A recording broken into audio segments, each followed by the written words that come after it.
everyone, I'm Claire. I am Social Health and Research Lead at the Life Rooms, and as such I'm really interested in the Life Rooms model, how it works and how it develops.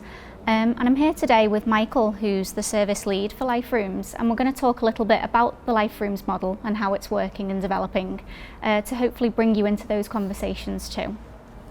So Michael, I was wondering if you could tell me a little bit, if someone asked you to describe the Life Rooms and what it is, what sort of things would you say? It can be really hard to do that, Claire, as you know, and we've often struggled to do this because I think the Life Rooms is a living, breathing person in some ways because it's a service that belongs to so many different people, not just the people who work here, but the people who come into our buildings, the people who access our services and the wider community. So it is hard to describe it, but I suppose if I had to try and put it reasonably simply, I would say that we basically try to work in three different ways.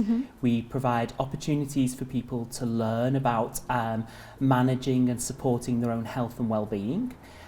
We also provide, through social prescribing, we provide opportunities for people to connect with the resources that exist in their own community and begin to help them make a life for themselves, one that's happy, that's healthy, of their own choosing. And I guess the third one, and possibly the most important one that underpins it all for me, is we try to build community. Our Life Rooms are situated at the heart of real communities. They belong to those communities. And by being present within that system, local system, we try to help the community to become stronger, build relationships. Okay, so there's those three component parts: the learning, the social prescribing, and then the community offer. Yeah, for me, and I think, you know, those three elements manifest themselves in lots of different ways, which is why it's often hard to articulate the Life Rooms. But in a sense, those three things represent stuff that is important to everybody. Yeah. You know, we all have a desire to connect with other people in our community. We don't exist in isolation from other people. And how we get to that destination point is often through learning, through education, and also connecting with the resources that are there. You know, we start by recognising that each person we work with is their greatest resource, but then there's a whole host of resources that exist in and around them that help them achieve the things they want to achieve in their own life. Yeah, that makes sense. I guess the community part really interests me in the sense that it's not like a service offer as the learning and social prescribing might be couched, whereas the community is kind of a space and a level of being rather than doing that I think is quite interesting to have as a significant component of the service. Yeah, I think that's kind of maybe the magic ingredient for the Life Rooms, isn't it? That, you know, I often say, you know, I'm a human being and not a human doing. Yet how much of life and society and the design around services focuses on being as opposed to doing. You know, we live in a world that's kind of driven by targets and productivity, but actually the most important thing is our humanity, the thing that lies at the heart of each one of us and the thing that connects us to every other human being. And I think that is the magic ingredient for us. And it allows the individuality to shine through for each person. You know, the things that are important, that matter to me, will be different to the things that matter to you or to anybody else. And but they're all important, they're all valid, and this is a service that exists to kind of bring that to the fore and empower it. Yeah. Okay, that's great. And this is a difficult question, but to answer briefly again, but I guess, what's the story of the Life Rooms in terms of where it came from and how it got to what you've just described, how it's functioning at the moment? Can you give us an overview of that story? It's a long story in many ways, and a fun story. You know, in some respects, I'd like to say, you know, I could take credit for it, but I can't. And it's a story of many people. You know, so initially Merseycare as an organisation decided to look really closely at how its services impacted people's lives. So if we're as a mental health organisation in particular, a recovery focused organisation, it's interesting that many people can all too easily remain dependent on our services, and they don't move beyond those services. Now that's not great for the organisation because it's an unmanageable situation, and it's not great for the individuals because you have to ask the question, where is a life beyond formal services? So we began a massive listening exercise with the people who use Merseycare's services, and a really strong message that came through for us was that actually very often the things that got in the way with people moving beyond a diagnosis or moving beyond services were the really practical social things. So actually, social isolation was a massive thing, the inability to connect with other people. Help with education, help with financial matters, help with housing. If you have a really rubbish place in which to live, that's going to impact how you can actually access a life over and above a mere existence. So that was such a strong message for us. We thought as an organisation we had to do something about it. So we took a look inwards at the organisation, at all of the different services and teams that we had available to us, working on those social issues, so people who would support others into employment. We had a learning offer to people who were recovering from mental health issues. We thought if we could bring them all together and start to redesign those teams and services, we could maybe begin to really address those social issues in a meaningful way. And so that's exactly what we did. The board decided to bring the services together. We worked incredibly hard with the people who delivered those services, and most importantly those who received them, to come up with a new way of working. And what very quickly emerged from that is we weren't talking about traditional NHS clinical services. We were talking about social models, we were talking about communities, and whilst we'd always delivered these socially focused services from hospitals and clinical settings before, we thought this doesn't work. So we knew we needed a home. We needed to be in the heart of the communities that we existed to serve. So in that we started to talk to our service users again about, where are the places that you go naturally for support? And at the time, there was a real sense of fear and concern on the part of our service users that they, might lose library provision across the city. And if you think about it, libraries have long since been more than just books. They've been places where people can go for support, for information. They're often nice places to be, where you'll see another living soul. So we thought there's something in that, and we started to work closely with colleagues in the City Council to look at libraries that might be utilised as a Life Rooms service. And we walked in here and saw the beautiful environment that we've got, and we thought this is the place. It was really close to some of our mainstream services as well. So we worked then on a big exercise to redesign the space in this building around the services that people need. So a long journey to get to it that meant that we opened our very first Life Rooms in May of 2016. Thank you, Michael. Very succinctly done. Not often done that way. You've kind of talked through this as we've gone, but I was wondering if you could just pull it together for us a little bit. You've talked about community and social models and working with members of the community and service users.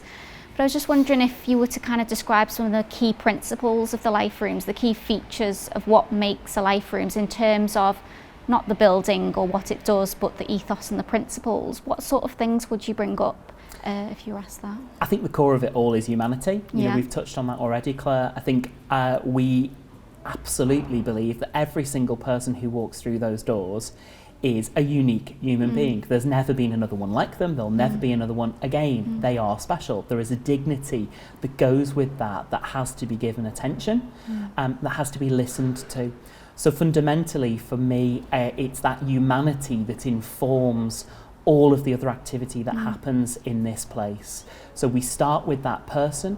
We try to, listen to their story, try to identify their heart's desire, and then in really practical and meaningful ways try to help them to achieve that heart's desire, not to shatter dreams or to reduce expectation, but rather to ramp up expectation. You know, I think you'll have seen this as much as me, but very often people who've accessed formal services for a long time have really low expectations of life and services. And I think the antidote to that is to really start with their unique dignity and help them appreciate that they are worth this level of attention. And then suddenly their expectations around services and what they can achieve in their lives become so much more exciting. So the Life Rooms needs to respond to that humanity. It needs to provide a service that engages with that humanity, and that person builds their support offer alongside the service. It's got to take its lead from that individual and work in a side-by-side way. You know, so often services are dictated in a top-down way. So we will give you all the help we think you need is almost how it feels to many people who access formal services. Whereas this is different. This is us with insights, access to opportunities and professional resources, sitting alongside the power of that lived experience, the fact that you're an expert in your own life, and marrying the two in a really human way rather than a doing to way begins to help people come alive, which is kind of why we settled on that name, Life Rooms. It's not about getting people through to more services. Nobody's ever told me that they've woken up with a burning desire to access services. They want a life, they want the things that really matter, that everybody else is perceived to have. And I guess we're trying to make each person that we work with realise they have a right to life as well. Yeah, and for me, talking about the Life Rooms as a social model allows us to kind of prioritise some of those things that you're talking about.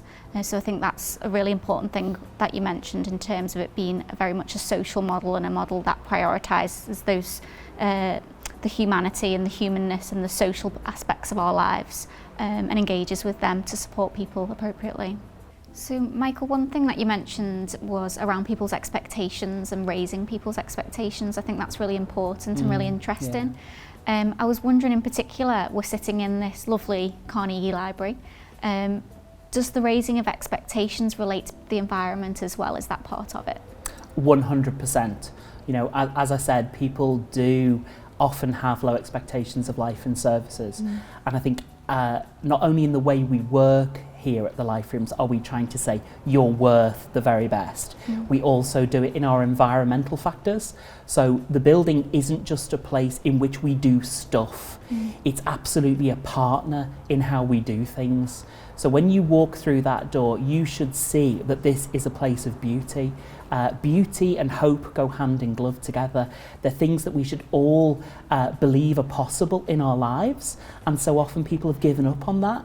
So it's incredibly important that all of our Life Rooms environments are of the highest quality, because it really speaks to that dignity of the human person that we were talking about before. Everybody needs to appreciate how unique and gifted they are, and we celebrate that in these environments. So we go to the stake on saying that, you know, it's not good enough to deliver a well-meaning service in a whitewashed box. You've got to go and do stuff in a really beautiful environment that speaks to people's heart and their soul and their imagination, their aspirations and their desires. It's really fundamental to that doing with people and not doing to. So it's incredibly important to me. Yeah, and really fundamental as well to that that being rather than doing that we mentioned before, being within an environment that's beautiful, that's calming, that has a certain presence about it, and how that can affect our own well-being. Our environments can be either healing or torturous depending on how they're set up, and so often in services we see things set up in a really functional way. They may be clean, they may do the job, but they don't speak to the heart, they don't speak to the inner humanity. You know, we really want to create an environment in all of our Life Rooms where people enjoy being here, they want to stay here, they want to bring their friends here, they look forward to coming back here whilst they're away from us, and that's absolutely what we hear back from people in the evaluation work that you lead. Okay, so Michael, bearing in mind what we've talked about, I guess I want to point us towards the future of the service and what that involves. And I guess I'm just wondering, when people ask you about the future of the service in terms of the vision for how things move forward, what sort of things do you say? Usually I'm wavering between excitement and panic when I'm asked what the future is, because if you look back across the years that we've been working on the life rooms, it has just changed dramatically year on year on year. And I guess that's because of all that we've talked about to date. It's a service that belongs to all of us. It's not me deciding the next step. It's a service that is responding to real people with real needs, living real lives. So we would never have dreamt when we opened this building in 2016 that it would be doing what it's doing now. And it's a little bit scary how quickly it's grown and changed. But that's its power. It's about those people being in control of the service. So I don't know is the real honest answer to your question where we'll go. I think there's real support out there now for the kind of style of working that we have in the life rooms that is very people-centred and responsive. I think there's a growing acceptance that by building community and relationships, you have really positive health outcomes. People actually are responding in a way to us that's stopping them getting ill in the first place, let alone recovering from poor health. So I think actually there will be an increased push to have more services like this out there. So I think we'll grow, I think we'll get bigger, I think we'll get better, I think we'll have a huge amount of fun on the way. And just keep watching this space and be part of it, I think is what I'd say to you and every other person who makes up this weird, wonderful, yet incredibly beautiful Life Rooms world. So thanks, Michael. That was really, really interesting. I've really enjoyed our chat today. And I hope you guys found it interesting too. This is an ongoing conversation and we really want to hear your thoughts and experiences as well. So please do get in touch, and anything that you've heard that sparked you or you want to respond to or comment on, please do get in touch with us via our email or via our social media channels. I'm now going to speak to a couple of other people in the Life Rooms, Tom, who's one of our learning facilitators, and Alan, who's a user of the Life Rooms as well as a volunteer at the Life Rooms, because I want to hear a little bit about their experiences and thoughts around some of the discussions I've had with Michael. So Alan, I was just wondering if you could tell me a bit about what the Life Rooms means to you. The Life Rooms means to me, it means support, community. I think when you've got mental health issues, sometimes you feel quite alone, and you need that bit of support and a place to go maybe, or even just a friendly voice on the phone. But yeah, it's support. Support and community. Definitely. Lovely. And can you tell me a bit about what difference you feel that the Life Rooms makes, either to you personally or to the wider Life Rooms community? What difference do you feel it makes? See, the thing with mental illness is you're never out the woods type of thing. You always got that mental illness in the back of your mind. You might be doing very well going forward, and then one day you might just have a bit of a reoccurrence and you step back about 4 or 5 paces. And sometimes you need that Life Rooms to be there. So when you're feeling that way, you've always got somewhere to go and go, listen, I'm just struggling a bit at the moment. Could I have is there any chance of a bit of support? Or could you show me some coping mechanisms again, maybe put me on a course or things like that. So a lot of people look at the Life Rooms and they can go, well, I've got that in me coping skills, mechanisms. Life Rooms is one of them things I can always go back to, or I can also ask people if they want to go to it who I see as struggling and things like that. And again, it helps me because I'm helping people and stuff. So yeah, it's just a good thing to have being there. This hub is a great thing for people who are social, left out of society type of thing, and they can meet people and they can get more support networks. The amount of people I know through the Life Rooms is quite vast now, and they've all come along so much since when I first met them.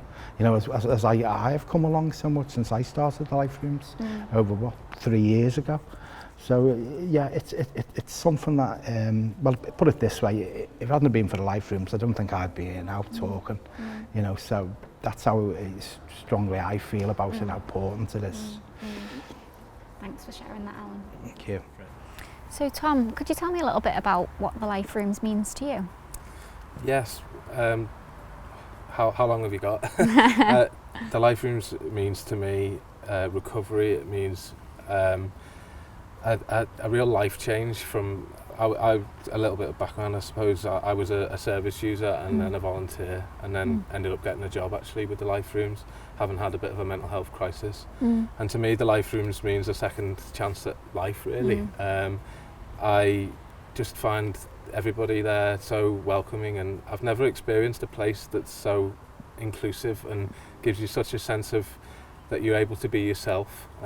So yes, to me the life rooms is just, I can't say enough good things about it really. Lovely. And could you tell me a little bit about what difference you feel the life rooms has made, either to you or others? Yeah, well, to me again, as I say, it's a life-changing place really.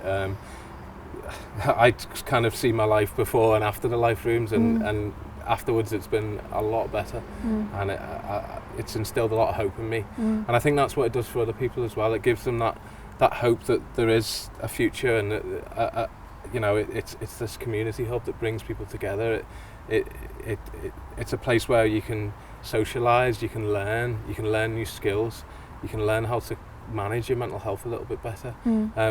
I don't know anywhere else like it, frankly, and everyone that I speak to echoes my view, which is that it's a fabulous place, and I look forward to seeing it continuing to grow. Lovely, thank you, Tom. Okay.